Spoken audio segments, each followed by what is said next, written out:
ဒီမျိုးသားဟာဂျင်းတန်းချီလေးတဲ့အေယာမဓာကြီးကြလက်ကိုကြောမှာပို့ပြီးနေတိုင်းလေ့ကျင့်နေခဲ့တာပါဒီနေ့မှာတော့သူဟာအဲ့ဒီဓာကိုပထမဆုံးအကြိမ်ဖြစ်ခွေရမ်းပြီးစမ်းသက်ကြည့်ခဲ့ပါတယ်ဒါပေမဲ့သူဘလောက်ပဲအားကုန်သုံးပြီးခွေရမ်းပါစေမြေဖောက်ကတိတ်ရွက်6လေးတွေကိုတော့မဖြစ်နိုင်ခဲ့ဘူးလေနောက်ဆုံးမှာတော့ပြိုင်ပွဲဝင်အားလုံးထဲမှာသူဟာအောက်ဆုံးအဆင့်နဲ့ပဲအဆုံးသတ်ထည့်ရတယ်လူတွေအားလုံးကသူ့ရဲ့ဓာတိုင်းပညာကိုဝိုင်းလောင်ကြတာပေါ့သူကိုယ်တိုင်တောင်သူ့ရဲ့အရေးချင်းအပေါ်တန်တရားဝင်လာခဲ့မိတယ်ဒါပေမဲ့အဝေးကနေကြည့်နေတဲ့သူ့ရဲ့ဆရာကတော့တခုခုမှားနေပြီဆိုတာတတိထားမိသွားတယ်အဲ့ဒီတော့မှဆရာဖြစ်သူရုပ်တရက်သဘောပေါက်သွားတာကသူ့တပည့်လက်ထဲကဓာဟာရိုးရိုးဓာမဟုတ်ပဲဂျင်းပေါင်းတသိန်းလေးတဲ့လျှို့ဝှက်ဆန်းပြားတဲ့ထန်နက်အေယာမဓာကြီးဖြစ်နေတာပေါ့ပါတကယ်တော့ဒီတပည့်ဟာဒနာယီလာဓာနက်ဖျားခန္ဓာကိုယ်နဲ့မွေးဖွားလာသူဖြစ်ပြီး9နှစ်အတွင်းမှာနဲ့ဓာတိုင်းပညာရဲ့အထွတ်အထိပ်ကိုရောက်ခဲ့သူပါနောက်ထပ်ရက်အနေငယ်အတွင်းမှာတော့ဂိုင်းကနေမထွက်ခွာခင်သူ့ဘဝကိုပြောင်းလဲပေးမဲ့တိုင်းပြိုင်ပွဲကြီးစတင်တော့မှာပါဆရာဖြစ်သူကသူ့ကိုလေ့ကျင့်ပေးဖို့ဂျင်းတောင်းတောင်းလေးတဲ့ဓာကိုပြင်ဆင်ထားပေးပေမဲ့မှားယွင်းပြီးဂျင်းပေါင်းတသိန်းလေးတဲ့ဓာကြီးကိုပေးမိသွားတာပေါ့ဒါကြောင့်လေလူအများရှိမှဝင်းပစွာပွဲထွက်ရမယ်သူဟာလူရဲစရာဖြစ်ခဲ့ရတာပါကန်ကောင်းတာကပြိုင်ပွဲက3ဆင့်ရှိလို့ကြံတဲ့2ဆင့်မှာအောက်ဆုံးမကြရင်သူချန်ပီယံဖြစ်ဖို့အခွင့်အရေးရှိပါသေးတယ်မကြခင်မှာပဲဒုတိယဆင့်ပြိုင်ပွဲစတင်ခဲ့တယ်စာစစ်မှုကစင်ပေါ်တက်လာပြီးဓာနတ်ဖျား6လက်ကိုဆင့်ခေါ်ကအစီရင်ခံတစ်ခုတိစောက်လိုက်တယ်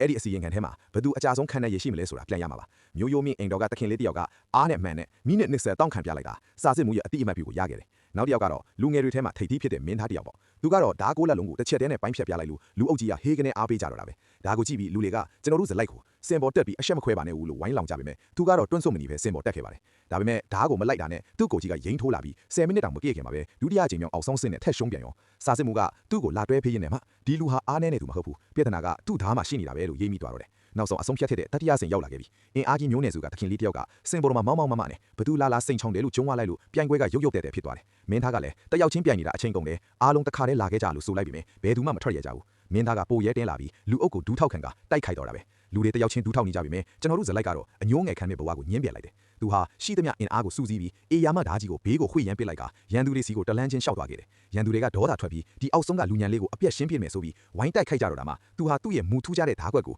နောက်ဆုံးမှထုတ်သုံးလိုက်ပါတော့တယ်အဲ့ဒီစက္ကန့်ပိုင်းအတွင်းမှာလည်းရှိသမျှလူအလုံးဟာအံ့ဩလုံးလို့မြင်တက်ပြီးငေးကြည့်နေကြတာ